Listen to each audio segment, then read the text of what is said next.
16. Provérbios, capítulo 16. Nós já ouvimos muitas palavras maravilhosas da parte de Deus para o nosso coração. E neste primeiro dia do ano de 2012, Provérbios 16, do versículo 1 até o 9, diz assim, Provérbios 16, do versículo 1 ao 9: do homem são as preparações do coração, mas do Senhor a resposta da boca. Todos os caminhos do homem são limpos aos seus olhos, mas o Senhor pesa os espíritos. Confia ao Senhor as tuas obras e teus pensamentos serão estabelecidos. O Senhor fez todas as coisas para os seus próprios fins, e até o ímpio para o dia do mal. Abominação é para o Senhor todo altivo de coração. Ainda que ele junte a mão, não ficará impune. Pela misericórdia e pela verdade se purifica a iniquidade, e pelo temor do Senhor os homens se desviam do mal. Sendo os caminhos do homem agradáveis ao Senhor, até os seus inimigos fazem ter paz com ele. Melhor é o pouco com justiça do que a abundância de colheita com injustiça. O coração do homem considera o seu caminho, mas o Senhor lhe dirige os passos. Deixa a sua Bíblia aberta aí em Provérbios 16.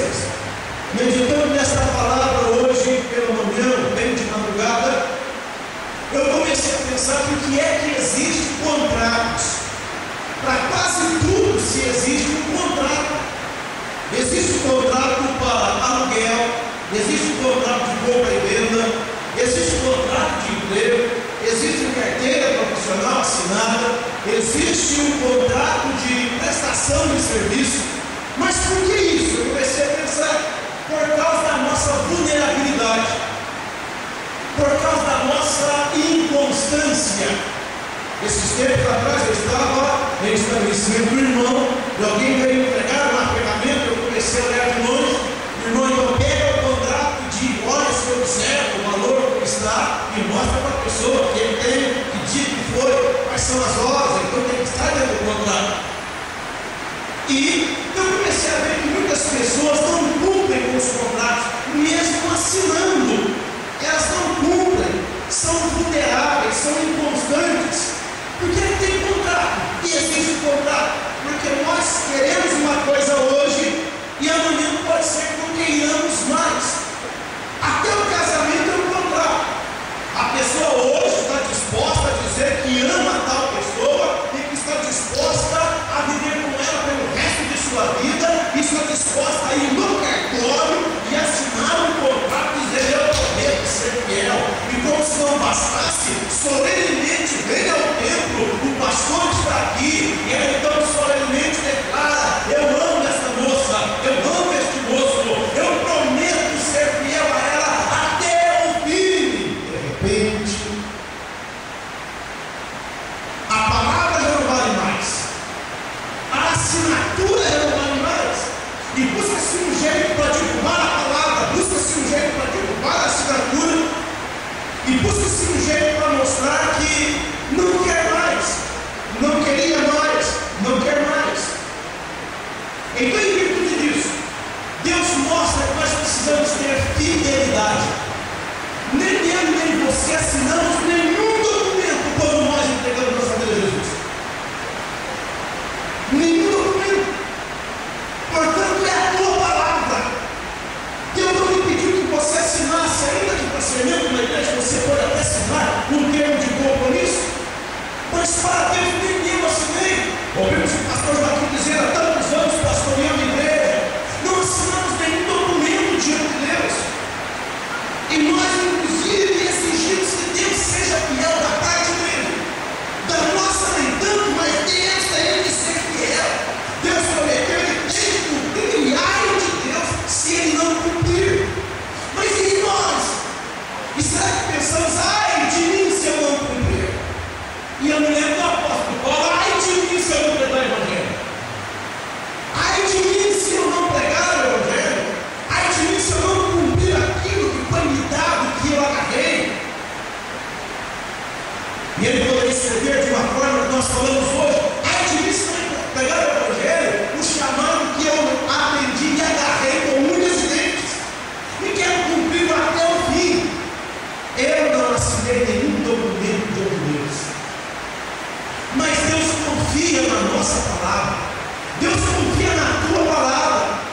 Se você confia na palavra de Deus, Deus confia na tua palavra.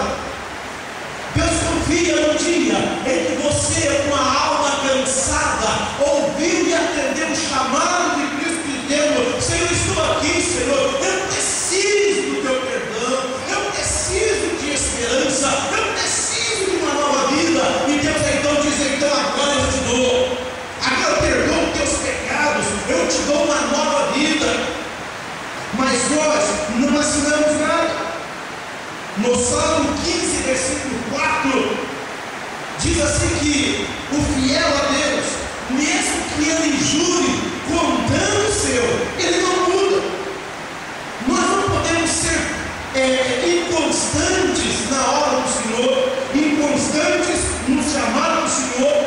Nós vimos aí que do homem são as preparações do coração, o Senhor é a resposta da boca. Versículo 9 diz: o coração do homem considera o seu caminho, mas o Senhor lhe dirige os passos. Os planos de hoje podem não ser os planos de amanhã.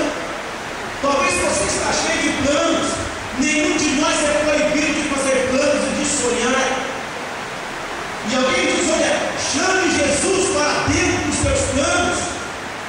Há algo errado aqui. Uma vez eu vi um pregador insistir nisso: chame Deus para os seus planos, chame Deus para dentro dos seus sonhos, chame Deus para dentro dos seus planos. E eu comecei a analisar, parece que estava errado. Eu tenho que ouvir Deus me chamar para dentro dos planos dele. Meus planos não vão ser bons, mas se eu entrar nos planos de Deus, se eu compreender o desejo do plano de Deus para a minha vida em 2012, e para o restante da minha vida que faltar, até o dia da vida de Cristo Jesus, eu sei que eu vou compreender o versículo do Salmo 37, versículo 4 e 5. Deleita-te também do Senhor, agrada-te do Senhor, e Ele concederá aquilo que deseja do teu coração. Entrega teu caminho ao Senhor, confia nele, descansa nele, e o mais Ele fará. É convidar Cristo Jesus para nossos planos, é convidar Cristo Jesus e arrumar um espacinho para Ele dentro dos meus projetos, é arrumar e chamar Jesus. Ele está todos os meus planos aqui, e são todos aqui os meus planos, Senhor. Eu reservei um cantinho para ti, e dos gabanos eu reservei um quartinho na minha casa, um quartinho na minha mansão para Jesus. Se Jesus habitasse no oratório, como muitas casas têm aí, um cantinho do oratório, tudo bem. Mas a Bíblia diz que Deus não habita em templos feitos por mãos de homens. Somos o templo de Deus, e se ouvirmos a voz de Deus, nós vamos entender os planos dele para a nossa vida. É como perguntar a você: como estão os seus planos? Aí você diz: pastor, os meus planos são os melhores possíveis, e eu estou chamando Jesus para dentro dos meus planos. E Jesus nessa noite diz para você que Ele tem os planos dele para a sua vida, para a nossa vida, e os planos dele são bem melhor, porque a Bíblia diz em Provérbios 14 que há caminho que ao homem parece direito, mas o final é caminho de morte. Se nós entendemos o valor de nós nos colocarmos na presença de Deus e deixar que Ele execute os planos dele para a nossa vida, vai ser maravilhoso. É maravilhoso e precioso que Deus tem para a tua vida. Deixe-se usar. Em outras palavras, saia da defesa, abra a guarda, deixa Jesus comandar a tua vida. Se coloque nas mãos de Deus: Senhor, eis-me aqui, eu estou na tua presença. Senhor, aqui estou. Porque pode ser que os teus planos agora, amanhã não sejam mais.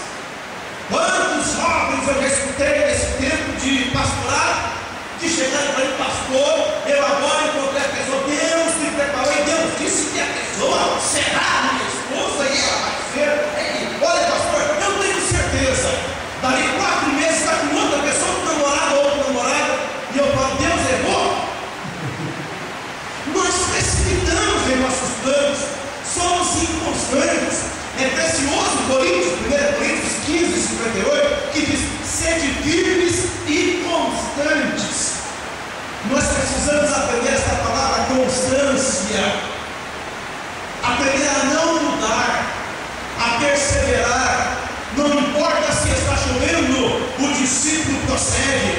se está um sol causticante ou tem que passar pelo deserto, o discípulo prossegue. Se a noite está escura e está fria, o discípulo prossegue, porque ele sabe que quem dirige os seus passos é Cristo Jesus, o Senhor de todas as coisas. Então vamos entender o plano de Deus para a nossa vida. Onde está a palavra? O comprometimento. Às vezes nós mudamos, somos inconstantes. Quantas pessoas desejam comprar tal automóvel e lutam enquanto o automóvel é o sonho que tinha. Dali a pouco tempo o automóvel não é mais bom, o outro que é melhor, esse ainda mais, e faz planos para o outro automóvel, e outra casa, e outras coisas, e os planos e os anseios nunca se partam. O homem quer sempre mais. Mas se nós entendermos o plano de Deus para a nossa vida, nós vamos descansar em Deus, vamos confiar em Deus, e dizer: Senhor, Tu estás no controle da minha vida, é Tu que dirige os meus passos. E a Bíblia diz que os passos do homem de Deus é firmado pelo Senhor. A Bíblia diz que em Provérbios capítulo 20, versículo 18, cada pensamento com conselho se confirma, e com conselhos prudentes faz a guerra. Há conselhos da parte de Deus. Paremos para ouvir Deus, paremos para ouvir a voz de Deus. Quantos planos nós temos? Às vezes nós dizemos: Senhor, como alguém diz: Senhor, eu te seguirei. E Jesus olha para a pessoa que diz isso e diz assim: olha, as raposas têm suas covas, os seus esconderijos, os seus covis, e o filho do homem não tem onde reclinar a cabeça. O que Jesus estava dizendo era: olha, você não sabe direito, não ponderou direito o que você está dizendo. O apóstolo Paulo, escrevendo a Timóteo, diz assim: todos os que querem viver piamente, sinceramente, piedosamente em Cristo Jesus, padecerão perseguições. A nossa disposição em servir a Cristo Jesus é dizer: Senhor, os meus tempos estão nas tuas mãos. Já foi lido o Salmo 31 nesta noite. Os nossos tempos estão nas mãos do Senhor. Se o meu tempo está nas mãos do Senhor, não importa se é 2012, 2013, 2014, 2015, não importa. Não importa se é apenas até amanhã. Eu sei que o meu Deus, Ele cuida de todas as coisas. É Ele que abre as portas. E quando Ele abre as portas é bem melhor, porque a porta que Ele abre, ninguém fecha. E como já ouvimos, os inimigos, Deus cuida deles. É Deus que nos defende. É bom quando Deus fecha também algumas portas, porque se nós nos colocamos e entendemos o plano de Deus para a nossa vida, existem portas que vocês têm no seu plano que precisará que Deus a feche. Essa porta do teu plano não é boa e você precisa permitir que, se Deus quiser, Ele feche essa porta para teu benefício. E será que você está disposto a ver Deus fechar uma porta que no teu plano estava aberta, que você achava que estava muito bom, e Deus fecha essa porta, e Deus fecha e ninguém abre? E será que você vai estar disposto a entender isso? Está disposto a ver Deus fechar uma porta? Mas fique sabendo que quando Deus fecha uma porta, Ele tem um propósito maravilhoso. E glória a Deus que a porta que Deus fecha ninguém abre, aleluia. Mas também a porta que Deus abre, ninguém pode fechar, aleluia. Portanto, não adianta forçar tentando fechar a porta que Deus abriu para a tua vida neste ano 2012, ou para a tua vida até o arrebatamento da igreja, ou até que Ele te dê para a glória. Fique sabendo, entre por esta porta e descansa no Senhor, porque é uma porta muito boa e maravilhosa, e certamente Ele vai cumprir os planos dele para a sua vida, e você será uma bênção. Quando Deus chama a Abraão no capítulo 12 de Gênesis, Deus diz para Abraão da porta aberta de ser pai de uma grande nação. E Deus então vira para Abraão novamente e diz assim: e você, Abraão, você será uma bênção. Seus descendentes serão uma bênção. Tu serás uma bênção. Eu gosto de ouvir quando começa a falar do início da vida de João Batista, quando diz assim: houve um homem enviado por Deus. É gostoso ser alguém em que Deus guia, ser alguém que Deus tem um plano traçado e nós obedecemos o plano de Deus. Em 2012 tem muitos astrólogos de plantão, tem muitos prognosticadores de plantão, tem muita gente lendo carta, tarô, jogando búzios, para saber. Existem por aí muitas coisas dizendo que 2012 já é o fim, e já fizeram até um filme aí de 2012. Eu não quero nem saber. Eu entrei e estou dentro da onde Deus me colocou. Eu entrei na porta que Deus abriu, e essa porta ninguém fecha. E não importa o amanhã, eu estou descansado naquele que vive e reina para todo sempre. Então descansa também no Senhor, confia nele, e o mais Ele fará. Amém? Então não chame hoje Deus para os seus planos. Um exemplo, e entenda e compreenda os planos de Deus.